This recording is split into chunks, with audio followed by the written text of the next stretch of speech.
And welcome back to Soccer Dad Nation. I'm your host, Joby Slay, and we are picking up where we left off with our conversation with John Guzman.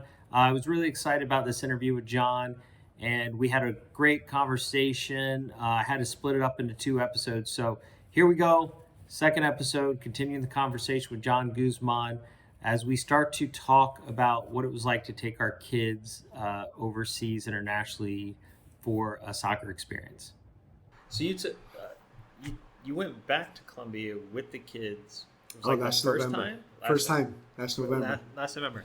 So when you were there, you put Martin into some training. Yes. Is it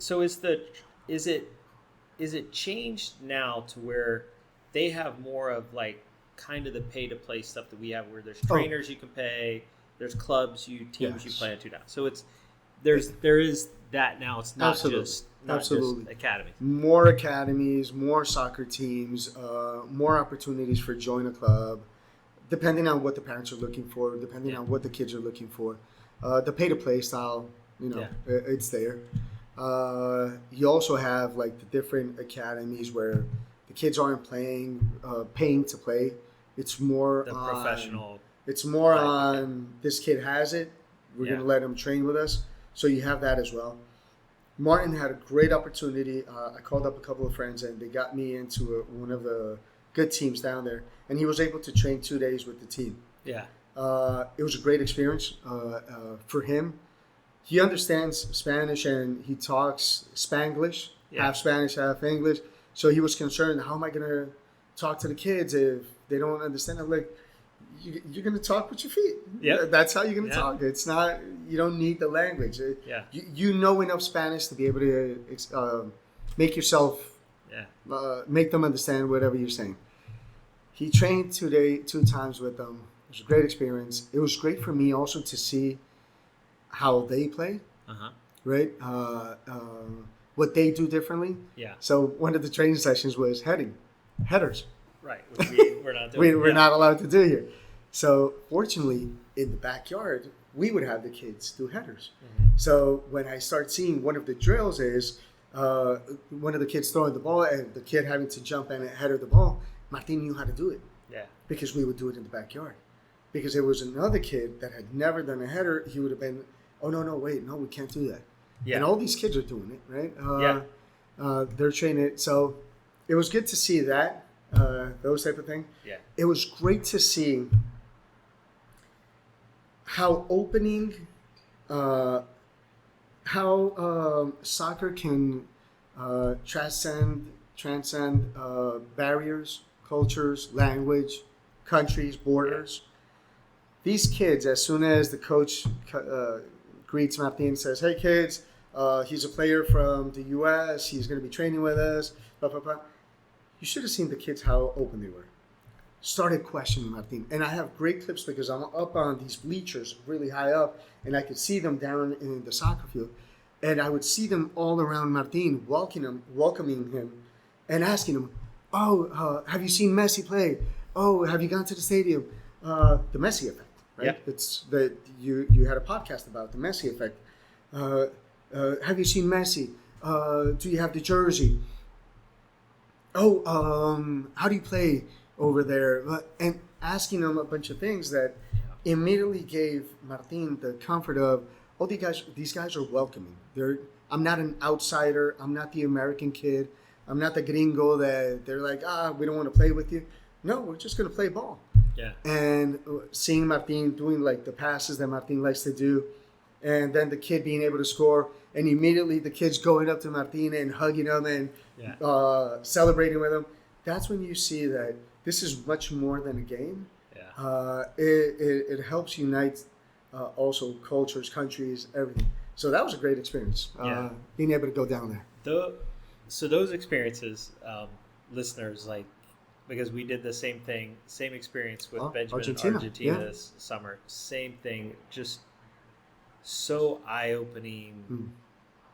The game in a different country, because Buenos Aires has 24 something like that professional teams in that city. In the city, I think we have 29 in the MLS, 24 in Buenos Aires in that city. That's why it's so competitive. So it's just the culture is crazy around football, soccer there. And just the kids, though, we were at Argentina's juniors, same thing. Just the kids, so welcoming, bring the kids in, so fascinated by American kids. Benjamin doesn't speak a lick English other than what he's learned from you guys. Spanish, yeah. Or of Spanish, lick of Spanish, other than what he's learned from you guys. So has a little bit that he can speak, but he learned quite a bit when he was there. Yeah. But once they hit the field, it's just like play ball. Yeah, that's it. And he would sit there, and him and another kid he met, like they couldn't even talk to each other, but they would sit there and just pass the ball and just hang out. A kid that was living down there, and it was I think it was an eye-opening experience for the kids because it was that's a professional club environment. These kids are in a professional academy to speak. That's what they're there for, is to develop into professional footballers. So it's a little bit different in that environment of like, it's pretty competitive and there's a lot of good players. So seeing that and seeing what these kids put into it, I think is eye-opening for them. Yeah. And it was kind of eye-opening for us just watching what families do, like the commitment to move there, to be there, to send your kid there at 12, 13 years old to live there. And they're living there at the club. They go to school there, and you're living whatever 100 miles, 300 miles away. Was coming in from maybe like Ecuador or somewhere else to Argentina. You're not even in the country as a parent. But that's a good point. And you'll see the style of play, for example, in Latin America, it's much more aggressive. More... lot more arms. Oh, physical, absolutely. Yes, very physical. Yeah. Very. I have a friend that would always tell me. One of my friends that I used to play with, he would tell me, Andres, he would be. People think soccer is played with your legs. No, it's played with your arms. And I was like, I didn't get it. He was like, no, you have to play with your arms. And realizing one of the things, and I'll go back a little bit to when you were asking me if I ever played academy or like in a structured environment. I don't think I actually did it. One, because I think I never had the belief that I was good enough to play in that environment. And it was because I would see the kids that would play in that environment and they were so good. And now that you started talking about the pay to play, the other thing, a lot of those kids that were in those academy teams, they weren't paying to play. They were being given the opportunity to play in those academies, and they would be aggressive. They would be all in, focused. Nobody cared. They would forget about school. The only thing that existed in their life was soccer. Yeah. And the reason why is because it was the only means that they saw to have their family live a better life. So when you're a well-off kid that's going with the nice soccer cleats and with waiting for the perfect pitch and the perfect grass to be able to play and the perfect ball, just with the right amount of air. And you run into these kids that they don't have those luxuries. Yeah. And the only thing that they're focused on is making it pro because they see that's the only route to have a good life. Yeah. It's very hard to compete. You don't have the same drive that these kids have. And that's one of the things that you'll see in Argentina, for example. You'll see kids from Ecuador, from Peru, moving to a country that's not their own, that doesn't have their own culture. We were talking about the environment. We were down there, and we were saying, because everybody would kind of ask, well, what's different? What's the difference? What do you see? And I was like, well, here's the difference. Like, our kids are there having a kick around. And these kids are fighting for their future. Yes, absolutely. And that was the best way to describe the intensity of those training sessions and how those kids competed even in training. Think about it, Joey. Think about what's on the line for those kids and what's on the line for our kids, right? So when you see that, it's different. Because they may not have a place to play next year. Correct. But not just a place to play, not a place to live, where they're getting education, where they're getting, 3 meals a day. Mm-hmm. If they can't stay and keep competing in that club. And this is at 10, 11, 12 years old. And think about the huge sacrifice that the parents are making to move to another country, to be there, to do the whole thing. And they'll have, let's say, runway of a year. And if the kid doesn't make the team in that year, what do you have to do? You got to go back to your home country, no money in your pocket, your kid didn't make it, and start off from scratch again. Yeah. So it's a huge bet. Yeah. It's a lot of pressure, right, for the kids. A lot of parents will say...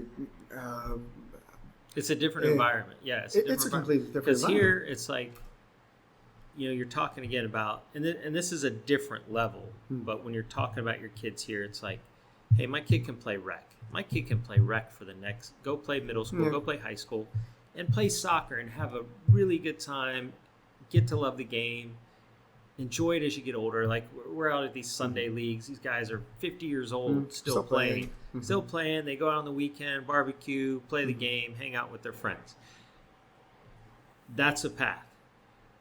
Then there's that other path of, I want to take it much more seriously, and I dream of playing in college or professionally or whatever, and going down that road, but knowing that potentially you're not just competing against the kids that are on the field with you here or the team you're playing against. You're competing against those 40 kids that were down there in the 2014s at one club, just at one club that they're training in that environment. That some of them are going to come out and they're going to come to the U.S. and they're going to come to the college program, or they're going to come to the MLS, USL, whatever. Those kids are going to be competing for those positions as well. It's not just what you see here, because there's a lot of kids coming in, and it's a different mentality. Yep. And I'll even go, so I'll expand on that, but I'll go a third route also. The parents that have their kids in competitive sports just for college admission, college tuition, right? They don't want them to go pro, just be good enough to get into college so you don't come out with a bunch of student loan. Yeah. That's another route. That's going to be a podcast for a different time, Yeah. because that's a whole other unraveling of an onion conversation. Yep. And kind of some of the fallacy in that. Oh, yeah. And so I'll expand on the second route that you were talking about. The U.S. market for soccer has grown so much that before, international players in Latin America would never think of coming to the U.S. You would never expect to see Messi playing in Major League Soccer. Never. And back then, nobody wanted to come to play in the U.S. Yeah. You would always want to go to Portugal, you want to go to Spain, you want to go to Italy, England, whatever, right? Outside, you want to go to Europe. Now, all these international soccer players from Latin America, where do they want to play? They want to play in the U.S. One, because it's lucrative. Two, because it's a good way of life. They can, even though they're not going to be playing the Champions League or whatever, they're still going to have stable life, security, good upbringing of their kids or whatever. I think that's why Messi did not go to Saudi Arabia. Absolutely. Right? Like, Absolutely. He had a choice to make with his 3 young kids and his wife and go, well, Miami, that's a great place for us, being from Argentina. That is a great place to be, to raise my kids, for them to be in school. He already had a house there. Like, he could have made $1 billion probably in Saudi Arabia. He chose this way of life over that, I think, mainly for what he saw as the future of living. Probably this is where he's going to stay. He's going to stay there, and that's where his kids are going to grow up. But that's the thing. So that when you start seeing that the U.S. is appealing to international players, now the U.S. soccer players, these kids, the ones that actually want to make it, Mm-hmm. they have to change the mindset as well. It's not just going to the club and training. It's what are you doing offside? How are you taking care of your health? Your how you're feeding your body, how you're resting. It's another level of these kids that they have to think of if they actually want to be competitive. Yeah. Because if not, at the end, either one of two things is going to happen. International players are going to take over the U.S. market, soccer market, or the MLS and the U.S. soccer have to start, college and whatever, they have to start putting some safeguards to limit the amount of international players. Because at the end, kids that are here in the U.S., the Martin, the Benjamin, the Mateos of the world that may want to play soccer, they might not be at a level to compete against these other kids that are in Argentina, that are killing themselves, that they have that mindset. It's like I told you this. I have a bunch of Dominican friends in New York, and we were really into baseball, and they would tell me stories about Dominicans. Dominicans, why does MLS have such great Dominican players? It's because Major League Baseball. Major League Baseball. Yeah. Major League Baseball. Why does Major League Baseball have so many good Dominican players here? It's because they had a saying: the only way to get out of the island, out of DR, out of Dominican Republic, was hitting a ball with a bat. Mm. That was an option. That was the option that kids in Dominican Republic would see of having a better life and moving to the U.S. was knowing how to hit a ball with a bat. Yeah. So that extra level of, just that hunger. Yes. That hunger made them more competitive. But even Hugo Lloris, goalkeeper for LAFC. Uh-huh. The French guy, right? French, yeah. He just came. Guy's making, I think he's at Tottenham. Was it Tottenham? Mm-hmm. He came to the U.S. for, his salary is $350,000 right now. Like, he could have gone to Saudi Arabia. But he said in an interview, he's like, I'm thinking about the next phase of my life. He's 38 or whatever it is. Like, and California, as bad as some people talk about California, he's like, this is a great place to live versus, he's in Europe. He's like, great place to live. He chose California. I want to go to LAFC. I will take a massive, massive pay cut to be here. So as much as we, and that's a different story for a different podcast, somebody else's podcast about the politics of the U.S. and things like that. People from around the world look at it as a great place to live, and professionals are making soccer decisions, and with Messi, we have the FIFA Club World Cup next year, the World Cup the following year. I think MLS is like on a launch pad. American soccer is on a launch pad as we go through these next few years. So the landscape of even the money, probably the amount of teams, maybe there's even the second division of the USLs and stuff like that, or MLS expands into that. Over the next 10 years, the landscape will change tremendously. Even at the younger age groups now, for like our kids, the academies, in Europe are like, they're starting at like U8. Our academies are like U11. The MLS academies that have their academy systems, they're starting to hit U11. European academies are U8.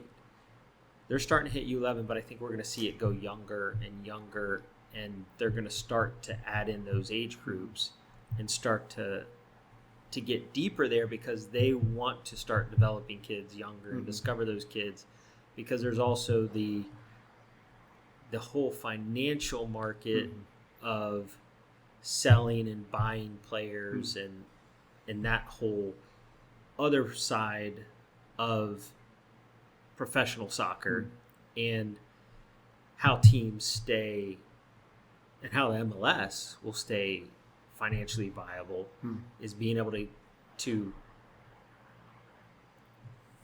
have players that they can develop and sell off to other leagues. So the problem with that is the following, right? It's great because obviously they're giving kids younger the opportunity, and now these kids 15, 16, they're going Yeah. pro. Before, kids would go pro at 19, 20. Yeah. Now that's a double-edged sword. One, it's great, but the problem is kids that are 15, 16 and that they haven't gone pro, what they start saying is, oh, it's not worth it. I didn't make it. I should be playing on a professional team. Yeah. I'm done, whatever. And so you have to be very careful with the different outliers, the 14, 15, and 16-year-old kids, the Lamine Jamals of the world. What's the kid from the Sullivan? Kevin Sullivan, Yeah. right? Those are outliers. Great players, had great opportunities, great for them. Lucky in some ways of Luck where is there also, are. yeah. A lot of people talk about luck as something bad. No, luck is something good. It's part of it. It's that combination. But you also have to realize that a lot of these kids have to keep on playing and try to make it pro at 19, 20 like the standard. So I think Rodri, winning the Ballon d'Or is probably the perfect example of that, because at 17, 18, 19, he's like at university studying. Yep. Playing for Villarreal. Yeah. He's in school, like getting his degree. And there's a lot of players that they play on contracts that are, you're not really getting a salary. You're being maybe housing, or there's paying for some meals or something like that. So you're kind of on this contract that would allow you to be an academy student, or if you don't make it professionally to that true professional contract, you can come to the States and go to school here and play in college here. So he's probably on that type of contract until, and I think it was saying he got released at 17, from Atletico. From Atletico. So fast forward 10 years later, he's considered probably currently the greatest defensive midfielder, 6, 5, whatever you want to call it, in the game right now. And Pep Guardiola, who's considered one of the greatest coaches of all time and just a mastermind of the game, looks at Rodri and says, Man City is not Man City without Rodri. Like, they won 73 games straight with him playing. I didn't know that. I saw that. 73 games straight that he played. That's insane. And he wins the Ballon d'Or. But that, because he's not 50 goals a year, he's not 30 goals a year, he's not Messi, he's not Ronaldo. He late bloomer, was not recognized at 15, 17. It was probably 24. Yeah. But Rodri, so a lot of people are, upset about the Rodri thing, but I'll tell you something. For us as parents of kids, the best thing was that Rodri won that Ballon d'Or. And I'm going to tell you why. Because the guy is what you expect your kid to be, right? You want your kid to be... It's what you kind of, you want your kid to be like, right? Like, not as a... Forget about the player side. Yeah. The player side is great. But what I want my kid... I love seeing my kid play, man. I love it. And I can't wait until Mateo starts playing as well, so I can enjoy him as well playing whatever sport he decides to play. Hopefully soccer. But whatever play. I enjoy seeing that part. Yeah. But I'm also concerned of the kids getting so focused on the soccer side that they forget the academic side of it. Yeah. Remember that I was telling you that I saw that I had the privilege of playing in Colombia with great soccer players that I've spoken to professional soccer player friends like Rafa, and I would tell him, how come you made it and such didn't make it if he was so good? And he would tell me that it was a combination of things. It was 80% mental, 20% physical, technical. It was like maybe such and such. He didn't have the mentality, the emotional aspect to it, the drive, different things that he had all the skills, but he never made it pro.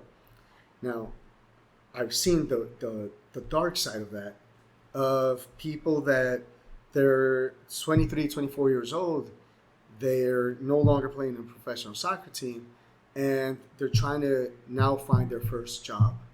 Yeah. Playing soccer only their whole life until 24, not having a resume of saying, oh no, is that I went to school, I learned a trade, learned how to work in this. And it's hard for them to start at 24 and realizing the dream of being a soccer player.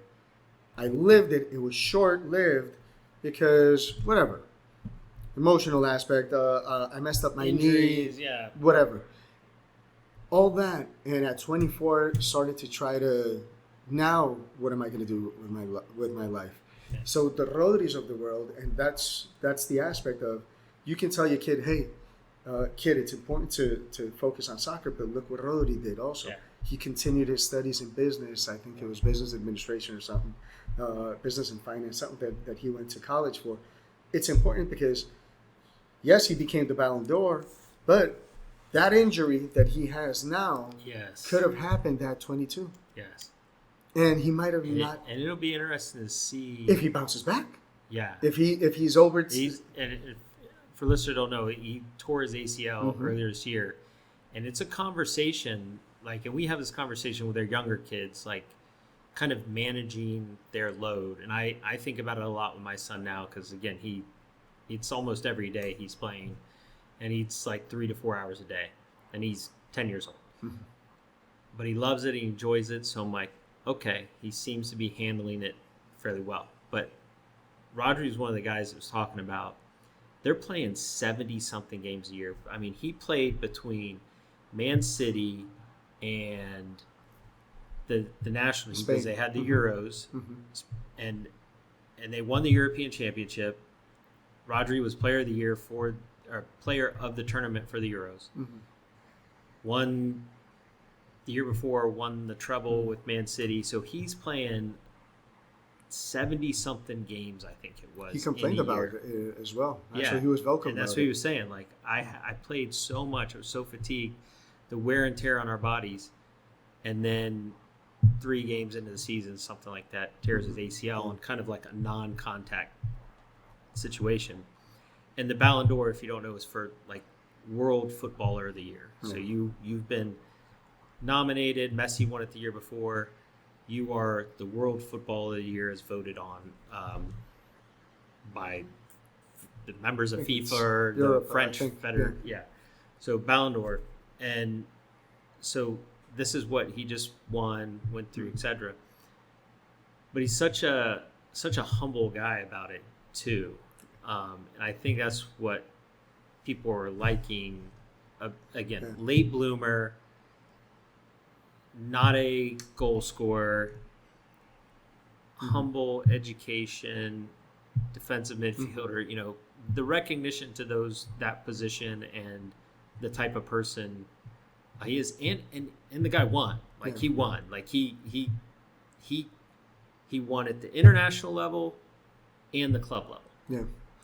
And that's why I was saying it's a good role model for us parents to be able to focus our kids on. That's what a great player would be. It's not. So in Colombia, we grew up with other types of players, right? The flashy player, the crazy player, the guy with the hot car and the parties and everything, and those were. Fortunately or unfortunately, role models that a lot of other people had in their lives. It could have been completely different if the role models were the roadies of the world, the humble guy, the guy that continued doing his thing, the guy that knew how to be a consistent player. Yeah.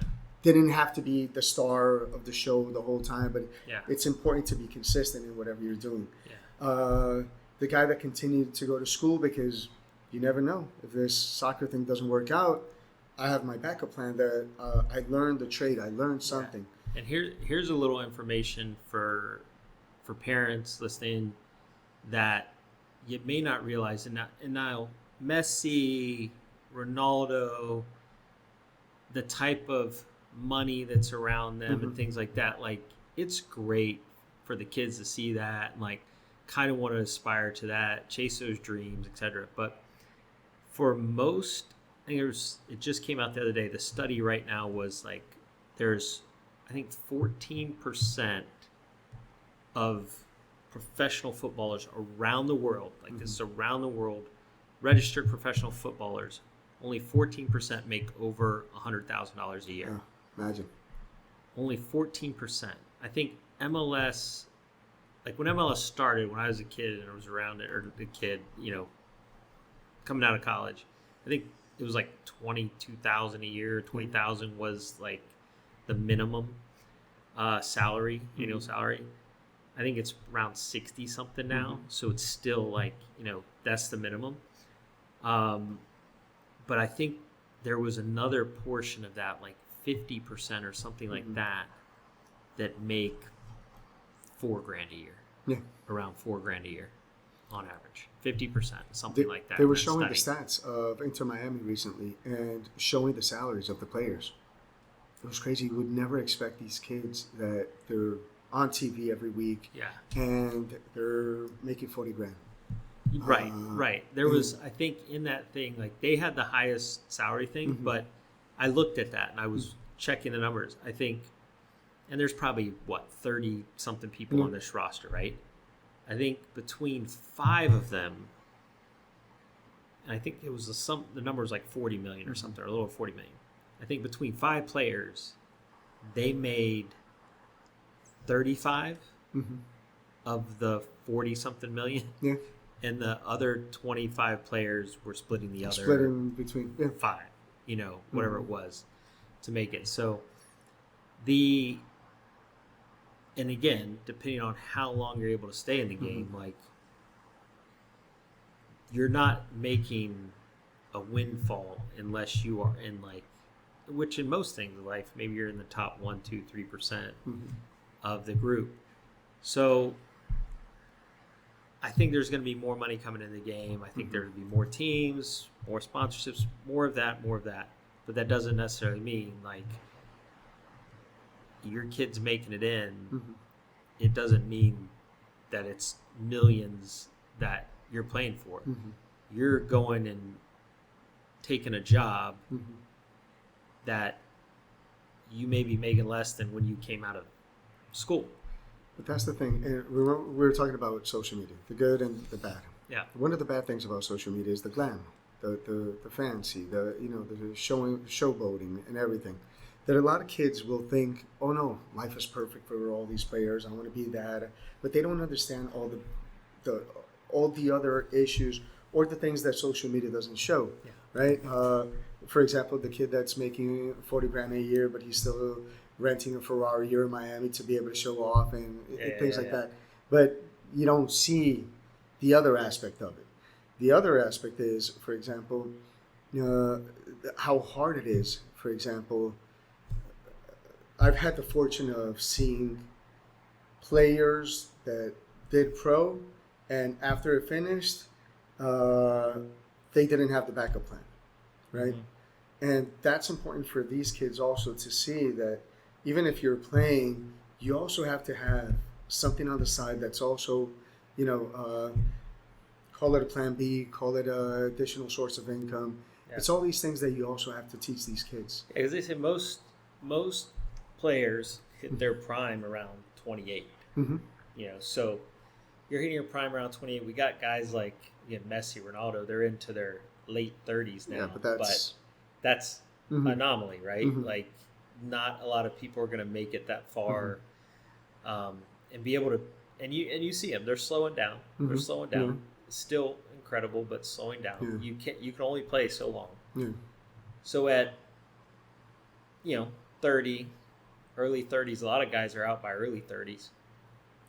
You've got another 50 years. I was going to say, you're living until 80. You stop receiving income at 30. Yeah. What are you going to do with the other 50 years of your life? Yeah. And you can't wait until 30 to be able to think about the other 50 years of your life. Yeah. That's the problem. Most of the rest of the world, you get into a job or the skills you learn, even if you change jobs at 30, you can go, you as an attorney can go to a different, there's always a different club you can go to. Yeah. a different job, corporation you can go to till the time you're 8. Because of your degree, your skills, your experience. There's limited opportunities after 30 after you're playing ball. Yeah. And that's one of those things that I always tell, for example, Martin always tells me, he's like, no, I'm like, what do you want to do when you grow up? He's like, I want to be a professional soccer player. And I'm like, good. I was like, it's going to be hard. You're going to have to do a lot. You have to learn other things aside playing soccer. You've seen people that are not doing, that got injured or whatever and couldn't continue to play. So you have to do a lot of things at the same time to be able to make it. You take that kid, Ian Frey from Inter Miami. Oh, yeah. He just tore his ACL. Yeah. He's like 20 years old. Heartbreaking. Yeah. 20. Like third time, I think. Fourth time. Yeah. Fourth ACL tear in 3-4 years. Yeah. It's hard. And I mean, how do you come back from that again? Again. Hopefully he's going to be able to come back and continue to play, but it's hard. That's incredible. Four ACL tears. There's people that have played soccer their whole life and have had one. Yeah, or maybe none. Or none, yeah. Right? Imagine this kid by his age and having 4. It's hard. So that's when, and that's the thing, right? And he's been in the academy environment for a long time. Yeah. So he's in the academy environment. I have to imagine between, hopefully in that time frame, he's finishing his education. Maybe during rehab, other things he's starting to do is college, something else. Making use of that time beyond just But those are unfortunate stories that kids like our kids and the kids that are going through this whole process. It's important for them to also see that part. Well, that's where our role as parents, supporting our kids, also have to allow them to chase the dream, right? But also kind of help give them the other opportunities and support the other opportunities to make them that well-rounded kid. Because they could wake up at 13 years old and go, I don't want to play this game anymore. I don't want to do it, yeah. A lot of kids go through that. And so we can give them all the opportunities at 10, 11, 12, but are we also making sure that they're still getting their education, they're still learning about other things, they're still being exposed to other opportunities? But it comes to sometimes just like, I don't want to do this anymore. And it happens, as a coach. It happens more than you would expect, yeah. I've seen it a lot with kids who had the experience and ability to play in college, get to their senior year of high school. They've been kind of pursuing that dream, talking about it with their parents, going to all these showcases, and they get to 17, 18 years old, senior high school, and they go, Mom, Dad, I know you just spent $10,000 on traveling me all around the country, and I don't want to play. And it's just, they don't want it that way. And it's hard to go, what do you mean? Yeah. But if they don't want it, it's going to be very difficult for them to keep playing. Like to push them and to keep continuing to play. You know what the bad part, Toby, is about that is it can be a self-made decision. They just lost the passion for the game. Yeah. But unfortunately, a lot of times, as parents, we make the kid lose the passion of playing soccer as well. Yeah. It's that ride home after the soccer game that they lost that the kid is dreading to get into your car because the father's going to be upset. He's going to be arguing, complaining, just going off on the kid. Why did he do this? Why didn't you shoot? That the kid starts like, you know what? I just don't want to go through this again, man. I reflect back on like my own personal experience of that. So I had a grandfather that was a football coach. I grew up around football and loved football. Like football everybody loved it. I could play football all day. I could stay in the pads, run, work, whatever. Baseball was something else we played growing up. And it's kind of probably like how a lot of parents get their kids in soccer. It's something to do. Like I started playing soccer at 5. They threw us in at the YMCA. Nobody knew what was going on. We were playing 11-a-side. Our coaches were my high school football coach, my high school baseball coach. Like these were the guys coaching us at 5 years old. My friends' dads, like a lot of times you see at rec. That's how it was. Had no clue what was going on out there. But with baseball, there was like massive pressure around baseball. And as I got older, I just didn't enjoy the pressure.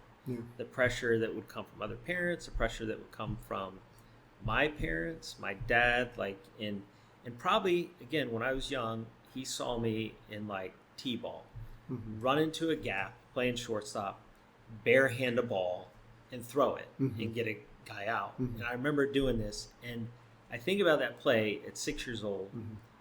Who goes into a gap and bare hands a ball at 6 years old and throws a guy out? So you see something like that with your kid. You see a kid do a rainbow kid at 6 years old, and you go, "Oh my God! I just saw Neymar." Like right, like and you go way down the road on that. And so I could see looking at my dad's perspective of going, he saw something and he didn't want it to be like maybe wasted or something. There was potential there, and I just didn't like. I'd play half a season and I was bored, just over it. So when it got to high school and he started getting even more serious, like I just didn't want to play, but he'd put more pressure on me to play, and I just would retreat from it because I didn't want to deal with it. You got defensive. Yeah, I didn't want to deal with it. But soccer, nobody cared about. So I just kept playing soccer because nobody cared. My parents didn't care. Coach, nobody cared about soccer. You played because you wanted to play. And you didn't have that added pressure of the parents. Yeah. So that's one of those things that, for example, I talk with my kid. And I always tell him, kid, when you don't want to do this anymore, you got to let me know. Yeah. You're going to do something. You're not just going to hang out at home and play video games all day. No. You're going to do something else. But let me know. And that's why every time he trains and he gets into the car, I ask him, how was it? Did you enjoy it? Did you like it? Tell me what you learned, whatever. To see if he still has that same spark in him. Oh, Dad, you should have seen what we did. Oh, today was physical. Today was good. Oh, today I scored. Today I blocked a shot, whatever. If I still hear that emotion in his voice, I know he's still enjoying it. Yeah. Right? I'm learning also during the whole thing how to let him enjoy it as well. Yeah. Because I'm a little bit harsh also. And my wife would always say, go for a game. I'd be like, go enjoy, have fun. And at the same time, I'm thinking to myself, actually, no, win. Because when you win, you have fun. You know how bad it feels to lose. You don't want to lose. If you want to have fun, win. And my wife would always tell me, like, you can't tell that to him. I was like, it's a fine balance. How much do you push? And I would always tell him if he lost a game, I would ask him, give him some time to process. And I would ask him, how do you feel? He was like, I feel horrible. I'm upset. I don't like to lose. And I would say, good. It's good that you have that feeling. I'd be concerned if you just lost 5-0 and you're not upset. And so you say that when you say you give him time, like it's like, okay, we talk about the ride home in the car all the time. Like, is it okay? Now I'm not bringing it up in the car. I don't bring it up in the car. Yeah, I don't bring it up in the car. Is that different from Soccer Dad John year 1 to Soccer Dad John now? Man, you knew me. You saw how bad I was on the sideline. I would be screaming. I would be running. I'd be very vocal. I'd never lived that experience, and I thought that's what a soccer dad should do, right? Scream, and I would see the other parents scream, so it would be a collective mass screaming and yelling and the whole thing. And this I also learned from Coach Rafa, for example. One day last year, he went to see Martin play. Martin was with another coach, and he went, and I started screaming, and he's sitting next to me, and he would just be like this. And when obviously Martin is conscious that Rafa Castillo is watching him play, so he would do a play and look at Rafa to see, and Rafa, all he would do is like,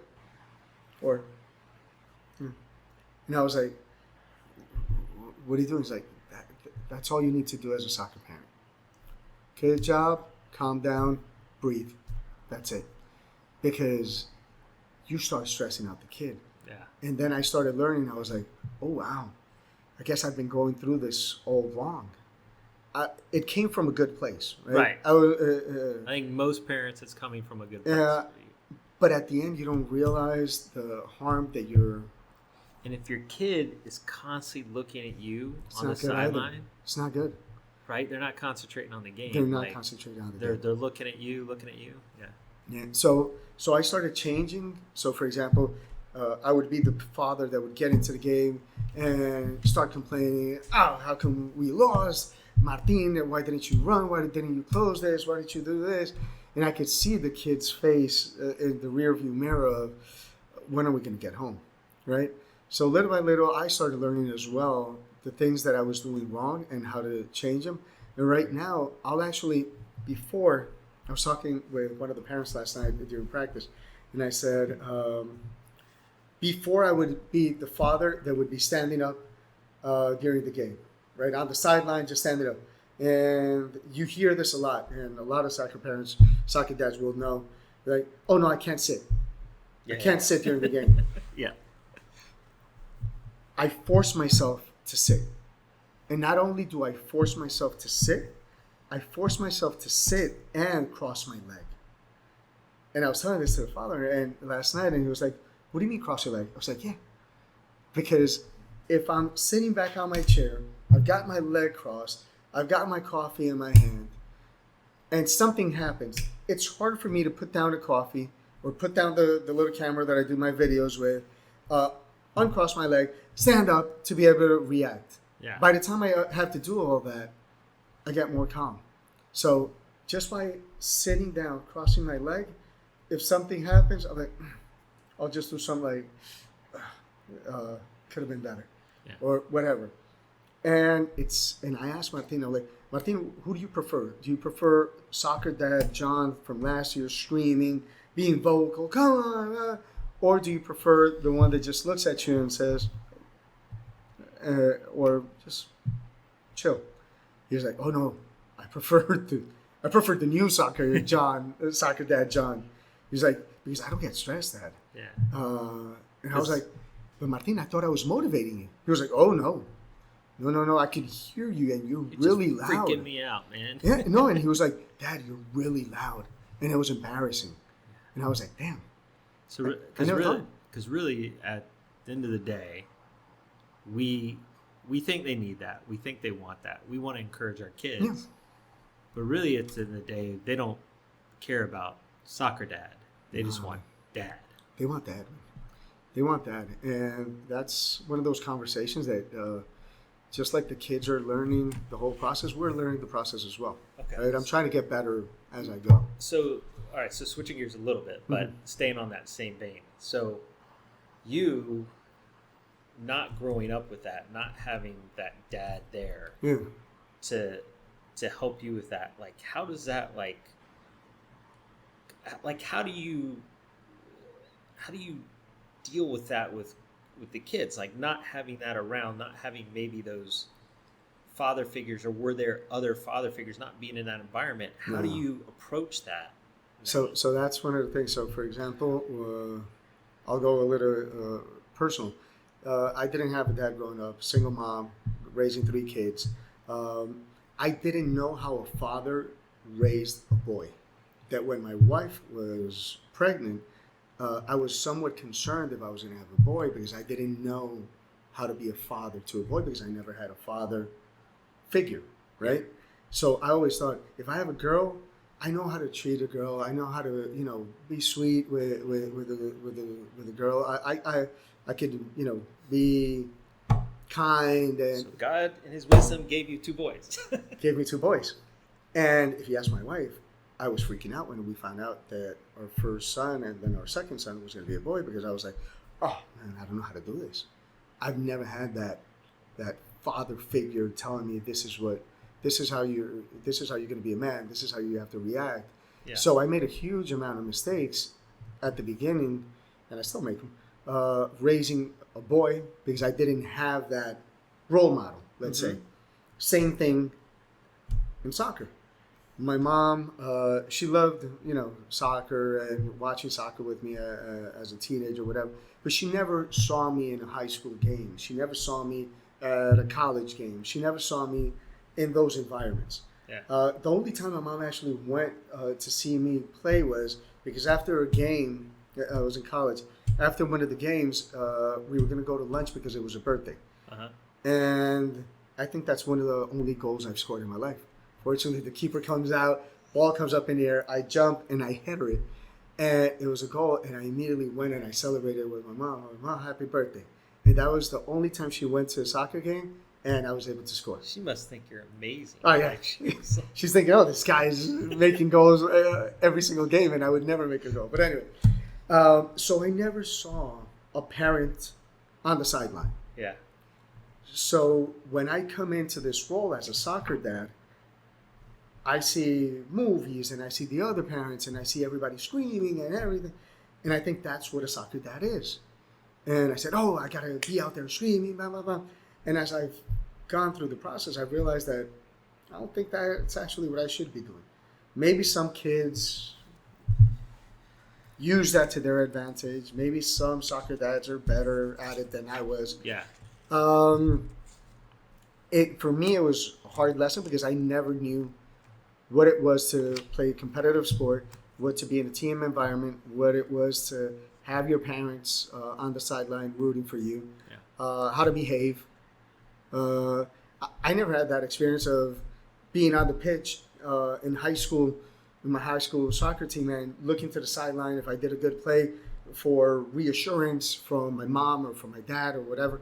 I never had that. From a coach. Oh, no. Oh, and coaches back then were very different than what you see now. Yeah. Coaches were very vocal.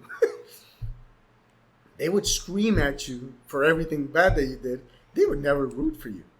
It was like the yes, hard, very hard. Yeah, very hard. Yeah. Old school. Old school type. Yeah. They made you better, Mm-hmm. right? They didn't baby you. Yeah. It had that, but I never had that. To your point, how was it not growing up like that? How has that impacted me with my kid? Huge impact because I've made a ton of mistakes, and this is the third year that my kid's playing ball in a competitive environment, and I've made so many mistakes, man. So if dads are listening, going through that, how have you kind of learned to change? Like, what resources have you found that like have helped you, or is it just like you're kind of figuring out because of just talking to your kid and getting the feedback from your kid or from coach or even like a Rafa or whatever? Like, what have you read, watched, listened to where you're getting that? A little bit of everything. So it's trial by error, right? It's talking to my kid and giving him a safe zone to be able to express, letting him express himself, and not getting upset or being defensive when he tells me, "Dad, actually, I don't like it when you're screaming." That talking to my kid, listening to my wife, that she'll be like, "Hey, you're being too rough on him. Calm down." Social media. I see a lot of things on social media. Now everything on my social media feed is soccer, cars, watches. How do you know? Oh, and dogs now. How do you know you're a soccer dad? It's just feeds of soccer. Feeds of soccer things. Yeah. And you learn a lot of good things. And you see things There's that... some good stuff out there. There's some really good stuff, man. Some really good stuff that I'll share on my Instagram feed and everything, and that I'll learn from. For example, the ride home. Yeah. That I learned on a social media feed. They just showed up, and it was be careful of the ride home. There's nothing worse for a kid than to ride back home after a Social soccer media game. is so crazy intuitive now. Like, knew you were in the car, getting ready to ride home, pops up in your I'm sure feed. it's listening. Like, do you really want to be screaming at your kid right now? But that's the thing, Joey. I've learned, like, through a little bit of everything. Experience, talking to the kid, listening to my wife, social media, talking to friends that have played pro. Yeah. That's also a huge benefit that I've had I have a lot of friends that have been professional soccer players, and they'll share with me their experience. Yeah. It's Um, interesting hearing those experiences hmm. and their reflection on being a kid coming up through it. Oh, yeah. And same thing we're talking about, like the different, whether they had support, not had support, etc., but just the relationship with either a coach, a parent, some father figure, somebody that helped them through, but that also gave them like support outside of soccer. Yeah. Like outside of the game, there was someone I could talk to that was not judging me because of just how I played, but there was just there that unconditionally just cared about me as a person versus me, the soccer player. I'm going to give you an example of things that you don't realize that these people that are around you that have had the experience have see things differently. Yeah. One day I went with one of my friends to see Martin play a semifinal in the tournament, and they lost in PKs. Penalty kicks, we lost. On the way to the car, right? Everybody's, sad. We lost. We had a good opportunity. We wanted to win the tournament. And I'm dragging the wagon with the chairs and the whole thing. And I start going to the car. And my friend that played pro and Martin are in the back. And I just let them start talking. But I'm hearing what they're talking about. And he asked, Martin was like, how do you feel? I was like, no, I'm sad. I was like, okay, it's okay to feel sad, right? You just lost. It's normal. He said, what could you have done better? And Martin started, I could have ran a little bit more, been a little bit more aggressive, recovered the ball more. He was like, no, what do you think you could have done better? He was like, no, I could have done that shot that I had, and I touched the ball and lost the angle. He was like, no, what do you think you could have done better? And I'm listening. I'm like, now I want to hear. Yeah. I want to know what this guy's going to say. And then Martin's like, I don't know. What? He said, when your center back lost the ball in front of the goal and the striker from the other team scored on us, we went back to the middle. Similar play a couple of minutes after. The center back receives the ball again, loses the ball again because the kid is so heartbroken. And he was still in his head. Right. He lost the ball again that caused another goal, and that's why we went into penalties. He said, I would have loved to see you go up to the kid and pat him on the back and tell him, hey, come on, man, let's go. Let's do this. He was like, that's the only thing I think you could have done better. This came from the professional Soccer player. Yeah. And me, on the other hand, I'm just thinking, my kid should have ran more. He could have done that shot. I didn't see that other aspect, that leadership aspect of it. Yeah. Being a good teammate. Being a good teammate, being a leader, helping a friend. Yeah. Helping a friend that at the end, your soccer teammates, they're your friends. Yeah. The kid was going through a rough patch. Yeah. But nobody got close to the kid. They just grabbed the ball. They went to the middle. Their body language is all off. And that was such a great lesson of how a pro can see something different than us soccer dads. Yeah. Right? How different. Think about how different that second play would have been. We're thinking about all the technical things you can fix. Mm-hmm. And when you've played the game long enough, you start to realize things just happen. Yeah. Mistakes will happen. You can play perfectly, someone beats you. Ball bounces funny. Mm-hmm. Things just happen. And I noticed that as the older and older I got playing, mm-hmm. we stopped saying things to each other after goals got scored on us. Uh-huh. Or we didn't even say anything to each other mm-hmm. because we just knew, all right, it happened. It's part of the game. We're going to the next thing. Whereas before, when like college stuff, we're like correcting each other, mm-hmm. we're talking to each other, how we got to do this better, whatever. Mm-hmm. Just stop saying anything. And imagine how different that second play, where our center back made a similar mistake, how different that would have been if in the first mistake, Martin or any of the other kids would have just gone up to him and say, "Hey, kid, come on. It's okay. It's okay. We got your back. Whatever." Yeah. Uh, That encouragement, support, and I think the same thing you talked about Sunday league. mm-hmm. You make a handball in the box, and you're immediately like, "Oh my gosh, everybody's looking at me." Mm-hmm. And you're feeling terrible. They may not really be thinking anything about it, but if anybody's like, "Don't worry about it, John," it probably makes you feel so much better. Oh, yeah. Hey, we're gonna get the next one. Like, keep playing. Like, and that's Imagine, Joe. yeah, For a 46-year-old man, I would have loved somebody to just pass by and be like, "Hey, no problem. Next play." Imagine how important it would have been for a 9-year-old kid yeah, that somebody would have said Yeah. the same thing to him. yeah, So it's different ways of seeing yeah. the thing. So to your point, I've been very fortunate that I've had different experiences and I've had different people, and seeing the game also from a coach's perspective. I have a lot of friends that are coaches as well, and they show me among them. Coaches see the game differently than the parents, than the professional soccer players, than other kids, than whatever.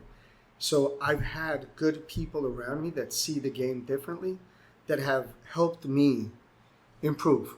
And that may be one thing that would be really good for parents, soccer dads, whatever. Like, there are courses you can take, like grassroots courses from U.S. Soccer or United Soccer Coaches. It's just online courses. Go take a course and then go coach your kid's rec team. Oh, yeah. And I had someone tell me recently, they were like, "I just started coaching my kids' like 4 or 5-year-old rec team." Oh my! And they were a player, played in college, now they're coaching. Oh my gosh! Like, it's so different.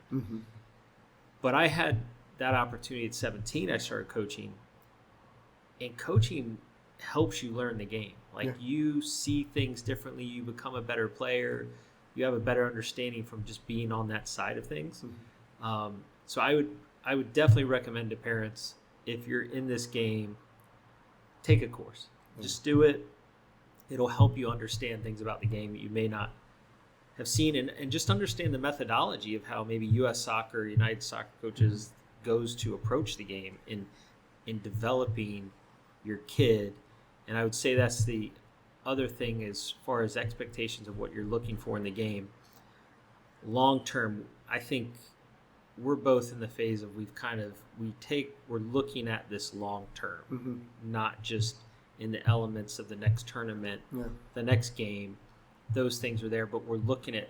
So when you're looking at long term and you're looking at the overall development of your child, you can kind of take a step back from the every single moment emotional aspect of they make a mistake, they miss a goal, and just be in a more supportive environment, because those things, when you look at them and go, that is a learning moment, a learning environment. And I would say try and be more curious and stay curious to how your child reacts to it on their own. Can they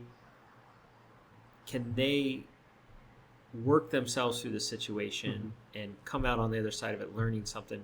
And there'll be moments like I'll talk to Benjamin and he will end up saying something to me because I haven't mentioned it, I haven't said it, there was a mistake I want to say something to him about, or I'll just flip on like a couple clips from the game and he'll say, "Oh, I should have done that in that moment." He already knew. He already realized in the moment, he realized what he could have done or should have done.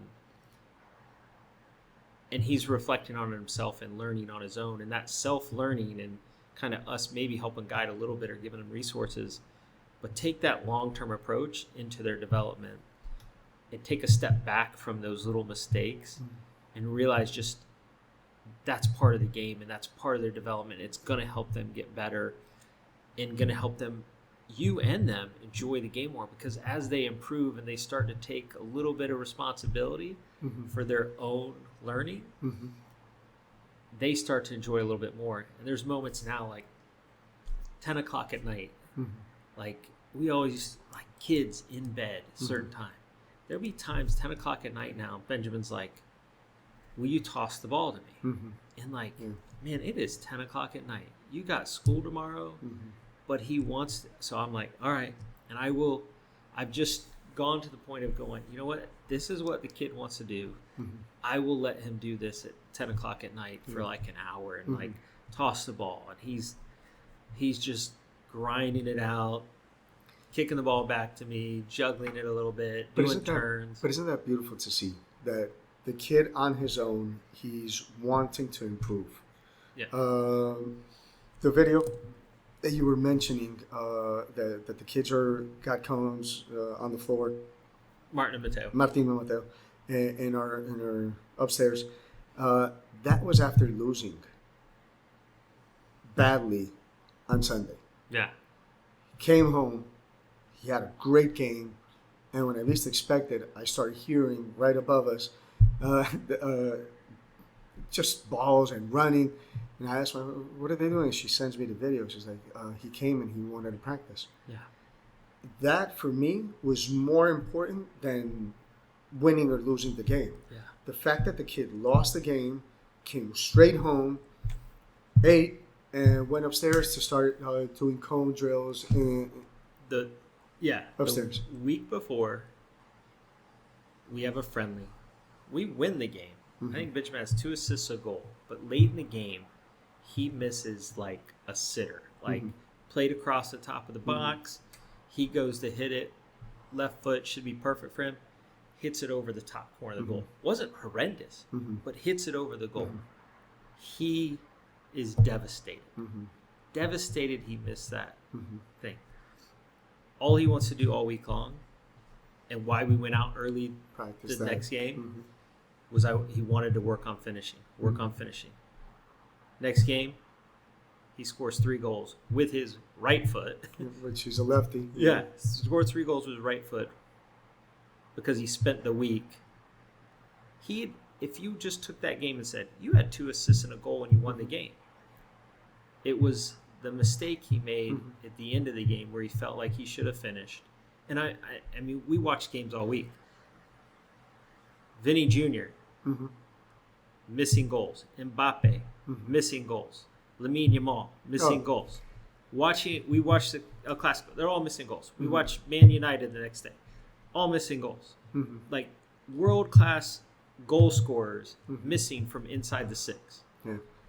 And he's going, that mistake made him train harder. But that's that long-term vision, right? Yeah. Not just focusing on winning or losing a game is, all right, you win or you lose, whatever. What are you doing after that game to improve? Keep on getting better. Bouncing back. Learning where your gaps are. And this applies to life, right? They're going to be able to use what they're learning right now in soccer of, wait, I made a mistake. This I need to learn about. Now I'm going to read a book. I'm going to listen to a podcast. I'm going to watch an interview. I'm going to learn in my craft, in my profession, and whatever I do in life, in my family life as a husband or as a father. I made a mistake. How do I get better at it? Now let's work on it. Simple, right? Now, talking about that Benjamin was, you guys were watching the Mbappes, the all these guys missing goals. Yeah. Now, that's the other part bad about social media. I go back and forth with social media. Problem now also is kids only watch highlights. Yes. So they only watch the goals. But in the highlights and the reels and the social media and the shorts and everything on the YouTube shorts, they only show the goals. Yeah. But they don't show the 5 misses during the game. So what I always tell Martina is, it's great to watch the highlights on social media and everything, but I want you to watch a game with me. Yes. And see how many times they make a mistake. Yes. They were interviewing, I think it was Jack Grealish from Man City, and they asked him, what makes Kevin De Bruyne so good? He was like, that he makes that perfect pass that they show on the highlights. He tried that perfect pass 7 times in the same game. He tried it. It didn't work out. And the 7th time, that's where the pass would be perfect. Yeah. Leave me the ball perfectly for me to just touch the ball, or to Holland the ball just to touch it, and it was an easy goal. And I think that's something that coaches and scouts look for in players is the ability to keep trying something. Yep. Because players, they want players that can play without fear. Mm-hmm. You need them to be able to play certain systems as they get older, but they're looking, you constantly see it and hear of it from coaches and scouts. I want to see players willing to try things, take people on, but when they fail, go back and do it 5 more times, 6 more times. Keep trying, because you are going to fail. Will they go back after failing and try it again, or will they start to play safe? And so let your kids be willing to let them take risks and fail at it, but encourage them to go again. It's okay. And then once they have success, they start to understand. But as parents, we're a work in progress, right? We were talking about this last night that I told you that we had a good team meeting. One of the soccer moms tells me her son didn't have a good game last game. And she was telling me, it's funny what I realized. I always tell my son, make mistakes. The only way to get better is making mistakes. Try, make mistakes. It doesn't matter. Keep on trying, right? What you should tell your kid. But in a game, if the kid makes a mistake, she was telling me, he made a mistake in the game, and I got furious. And I got upset. Yeah. So I'm contradicting myself, and I'm creating that confusion in my kid. Wait, but my mom tells me, make mistakes, that's how I learn. But when I make a mistake on the game, she freaks out. She goes crazy. She was like, that's the mistake that I'm making as a mom. Yeah. And I think a lot of us do the same thing. We tell these kids, now I'm going to go a step even further. How many parents during even training sessions, you're getting upset at your kid because he made a mistake during training? Yeah. And so the kid gets into the car. You're like, why did he miss the goal? I saw it. Why didn't you run back after it? You have to make the mistakes. And if there's a safe space to make the mistakes, it's even training. Yes. But us as parents, we even go that extra additional burden on the kid. And it wasn't the 10 things they did good. It was that one pass that they did, or that one goal that hit the post that it was a clear shot. Why didn't you make it? Yeah. During training. Yeah. So imagine how stressed out the kid is for game day if your dad or your mom are upset with you because you missed that goal in training. Yeah. Now it's game time. Yeah. Now what are you going to do? Right? Yeah. So you come into that game already with that additional pressure. Yeah. That's, Yeah. Aspirations for the boys with soccer. Like, do you have, like, aspirations you think about with the boys soccer? Things you want to do with them? What you envision for them in regards to the game? Mm-hmm. Aspirations, I would say. So I'm a little bit different than other soccer dads. A lot of soccer dads want their kids to play pro. Because I've been in an environment where I've seen the negative side of going pro, the risk associated with it. Yeah. We were talking about the injuries, the not making the teams, everything. I'm always fearful of my kid wanting to go that path. So my aspirations, more than my kid ever going pro, is how what he's learning throughout this soccer journey is going to help him for life. Yeah. What I was talking about, the winning, losing, teammate, winning decision making. I want them to learn the aspects of it and apply it to whatever they want to do in life. It's more of that.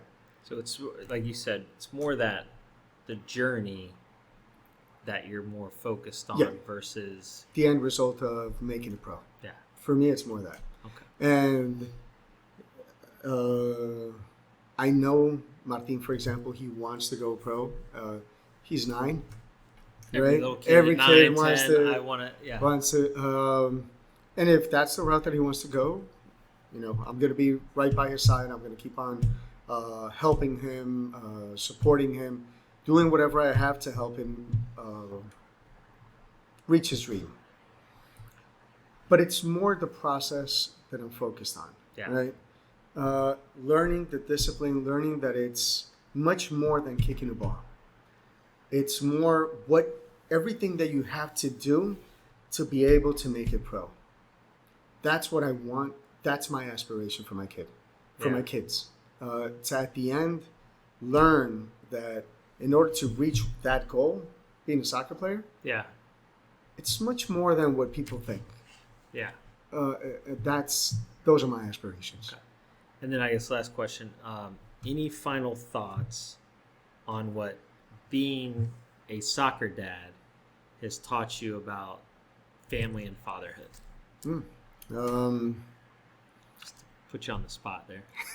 I was going to say, these are Chat GPT questions, by the way. which gotta hand it to ChatGPT. That's good. Repeat the question so I can get it again. Any final thoughts on what being a soccer dad has taught you about family and fatherhood? One of the things why I wanted to start off the podcast, Joby, thanking you and Lisa and your wife for introducing us to this soccer journey, is because I've learned so much about being a father through it. I love being proud, the proud dad on the sideline when my kid does a great play or is a good teammate or whatever. I would have never had that experience or maybe I might have, right? If the kid would have become a musician, played a guitar, do a recital, whatever. But at least I lived it through soccer, and how proud I am of how he becomes a young man, how he reacts. And I think you've had both sides of the experience, like the hard part, but also that awesome moment, like that. I remember that one game where he misses a PK in the game, and then they go to PKs later, the final, and he's got to take a PK again against the same goalkeeper, and this time scores it, and the whole there was like, it seemed like there was 200 people around the field. Everybody rushes onto the field.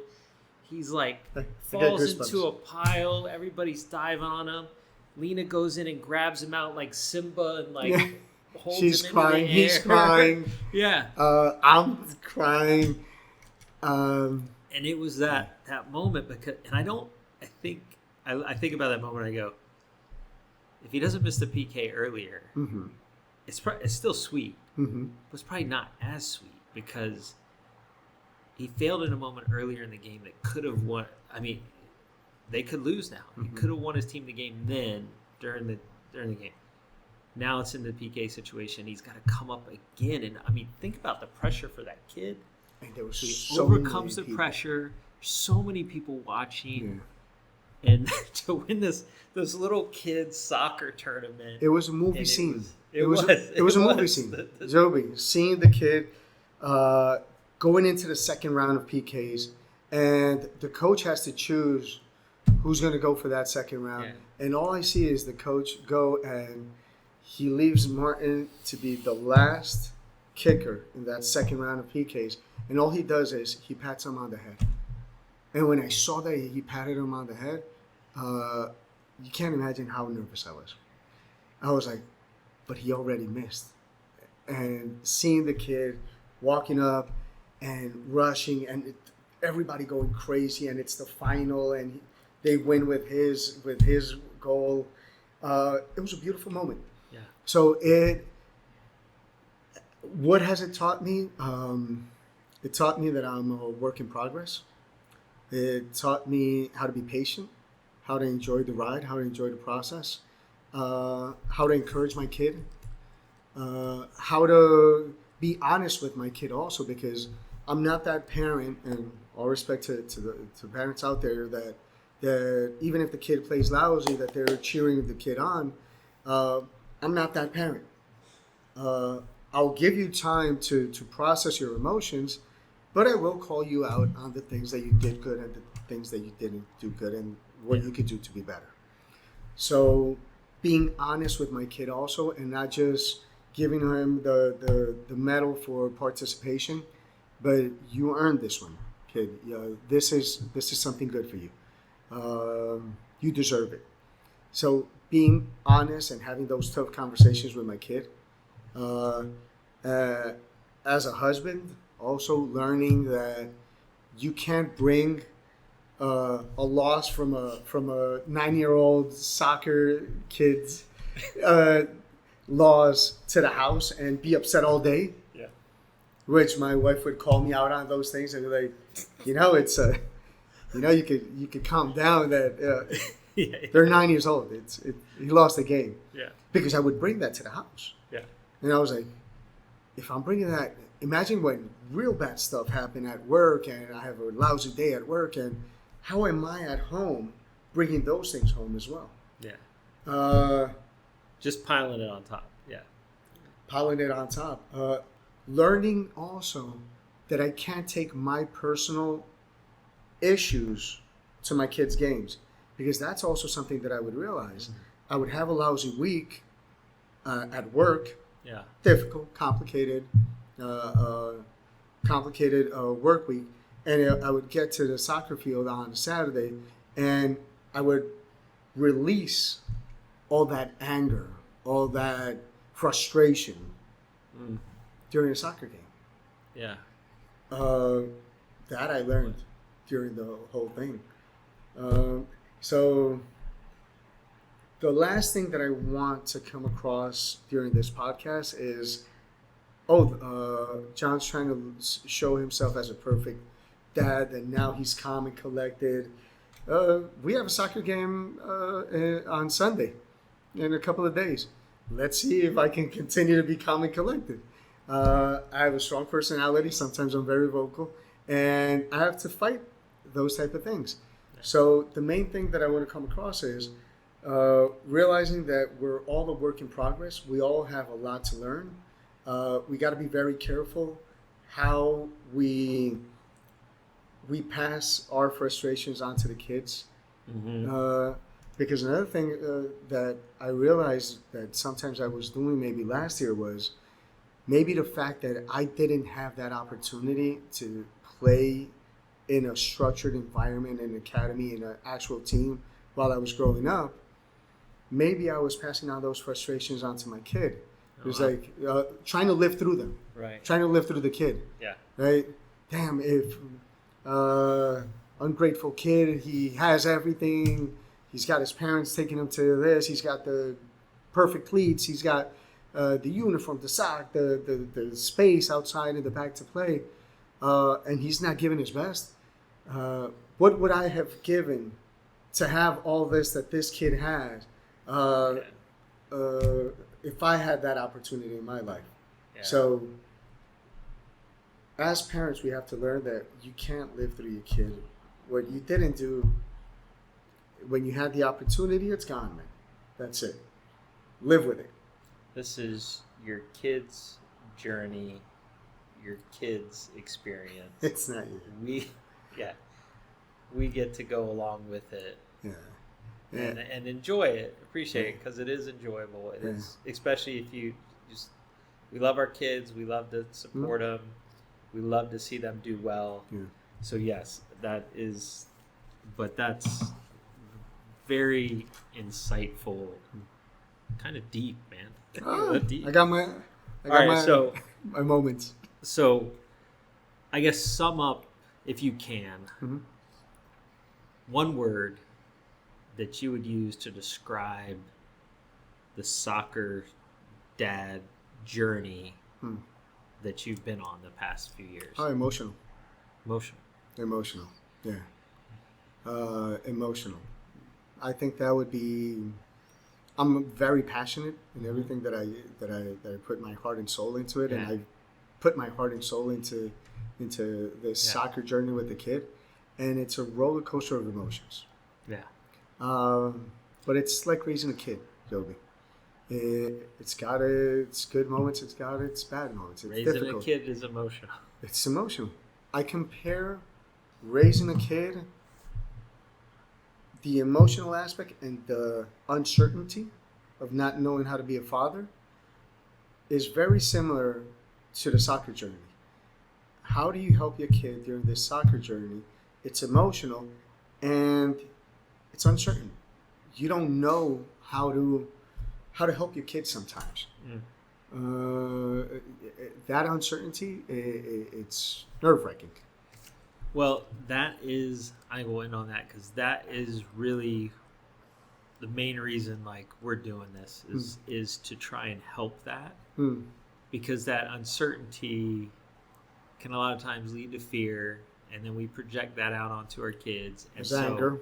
Because it's a lack of information, it's a lack of knowledge. We're all kind of searching and trying to, because it is a new experience because I didn't grow up that way either. There was no soccer for me to grow up in. I did not grow up in the same environment, even though I was playing soccer since age of 5. It's a different environment, and it's changing and it's evolving. And there is so many discussions about what's going on in the world of soccer, but I don't think there's a lot of it from the experience of being that soccer dad and the soccer parent going through it. Like, how do we navigate this so that we can support our kids, help them get into the right environments, support them through the emotional roller coaster of being a soccer dad, so that we can help them have a great experience at the end of the day. And that's why we're doing it. So thank you for doing this with me. It was a great conversation, man. Thank you, man. Yeah, and we haven't got to have these conversations in a while since we moved and messed everything up. A couple of months. So Coco enjoyed the conversation. She's been sleeping on the side. We put her to sleep. So thanks, man. Thanks. I appreciate it. Man. Thank you. Thank you. Thank you. All right.